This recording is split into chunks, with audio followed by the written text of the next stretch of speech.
Hi everyone, Jules here. We're talking about chronicling this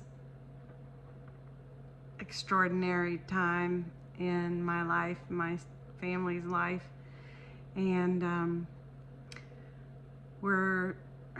kind of doing this for several reasons. Just to recap, part of it is for me to have and make some clarity out of what's been going on, and part of it is for my sons, so maybe they could look back at it if they need to in the future of their lives. The other part is so that other individuals who may be experiencing or have experienced something similar can come together in a forum or message me, and we can talk just about our collective experience with something so challenging to wrap your heart and your head around. One of your family members deciding they don't want to be here on the planet anymore. So it's we're still, of course, figuring it all out. So day 3, they took out the intubator, and towards the end of the day, the afternoon, they started trying to figure out if they could take him off the meds some, right? So we can see his clarity or lack thereof.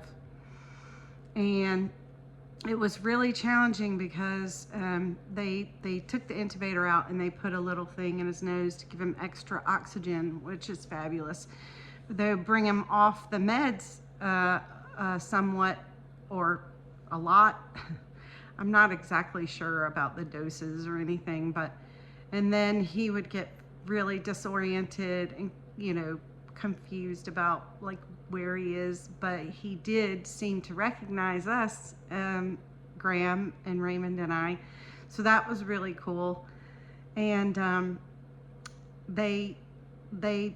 but he would then want to get up or take the thing out of his nose or pull on these. He has several things in his arm which are really deep in there, and they don't want him to pull them out. They're taped on there because that's where he gets his whatever they're giving him, his meds, to the pain meds. So he didn't do so great. So they tied him down to the bed, which wasn't easy to watch, and they put these mittens on his hands, and they're trying their best to get him clear, but so that they can still keep him safe.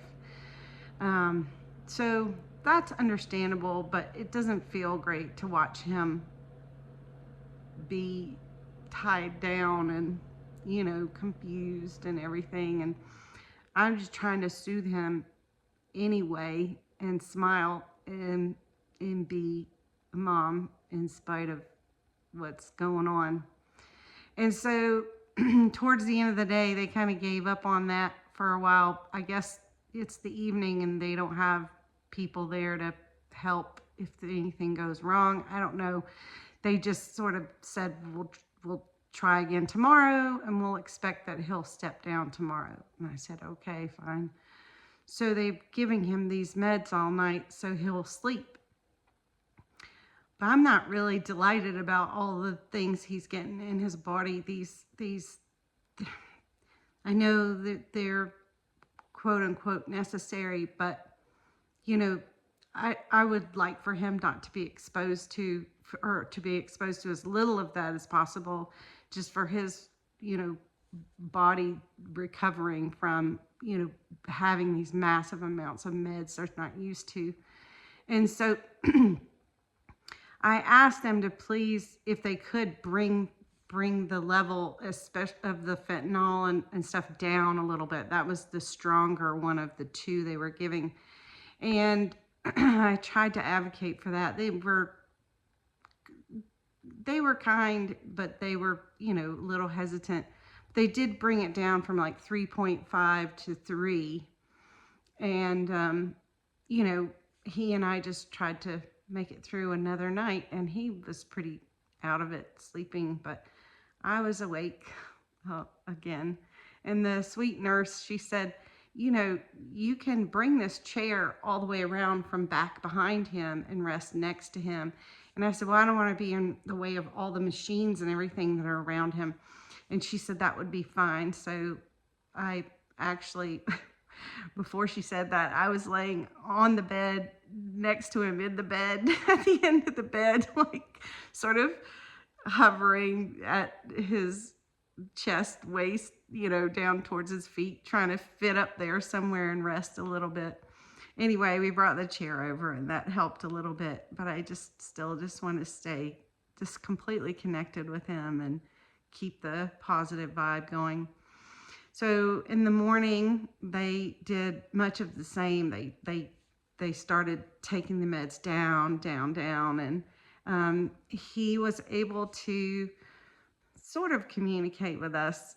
His speech was slurred and weird, and he wasn't making a lot of sense, but he did recognize us, and he was kind of smiley, and even though he didn't make a lot of sense, his sentences were not full.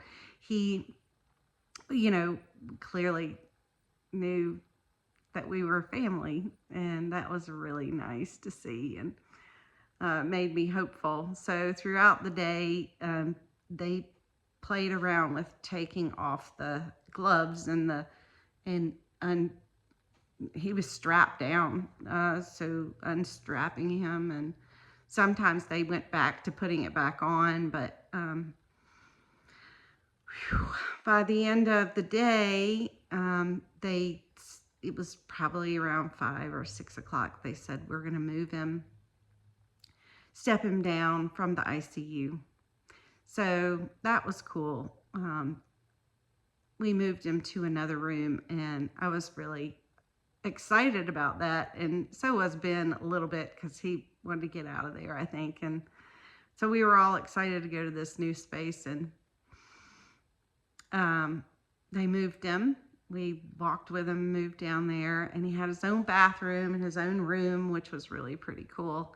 So we were all, you know, at least feeling like another phase has come and gone, and we're moving forward, even though we're still not really clear about. They took some scans of his brain in a particular way.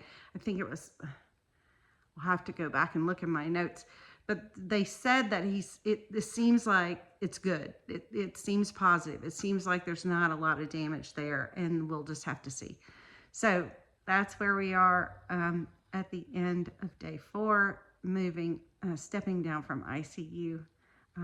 And he's at least somewhat clear, even though his memory is terrible. Every 5 minutes or 3 minutes, he would ask the same kind of question again about what's going on. And he hated having all these tubes and things in him. He kept pulling on them, and you would say, no, don't do that. And he would pull on them again 5 minutes later. So it was really frustrating to see him struggle with that, but still we're moving forward. So that's positive. And of course, we've got our watcher there, sitter, and I'll tell you a little bit more about that tomorrow, but there's a lot of restrictions around like what we can do, and I'm sure they're going to go away, but they're pretty watchful, you know, of everything, and like really it's very noisy there. They have to leave the door open for the sitter's safety, they say. So really, it's still, there's no peace to be found, because he's still hooked up to things, and it's loud every time it beeps. And now we have people coming in, since they're not monitoring him in the same way as they were in the ICU. We have people coming in every 2 or 3, maybe 4 hours even throughout the night, different people coming to either take blood, and they wake him up every time. They wake him up, and he's not on a lot of meds anymore, almost none. So he really needs to rest. He'd been throwing up all day long too from all these meds, all these toxins in his body. He's just been throwing up all day long, and they give him something to settle his stomach, and I'm thinking, well, you can't settle his stomach. His body wants to get rid of that stuff. It's toxic. It's bad. It doesn't want it. So anyway, he's throwing up through the night as well. And anyway, he isn't getting much sleep, and they come all hours of the night, 2 a.m., 4 a.m., 6 a.m. to monitor different parts like blood work and heart rate and all different kinds of things. And it's just so invasive. Like they're really doing a hell of a lot of CYA.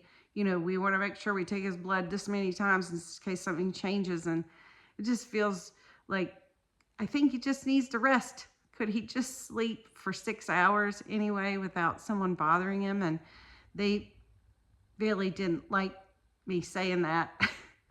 But I was frustrated too. I would like to get some rest, and it's very difficult because it's loud out there. There's always something beeping or a noise going, or someone slamming a drawer, or is someone slamming a door, and we can't close the door. So it's really not very peaceful. But I'm still hopeful that he's going to be even more clear the next day. And I'll tell you about the next day, next time I pop on here, just as a chronicle and as a thoughtfulness to myself and to, all those who might have wanted to know how it went for us. All right, wonderful. I hope you're all well. Lots of love.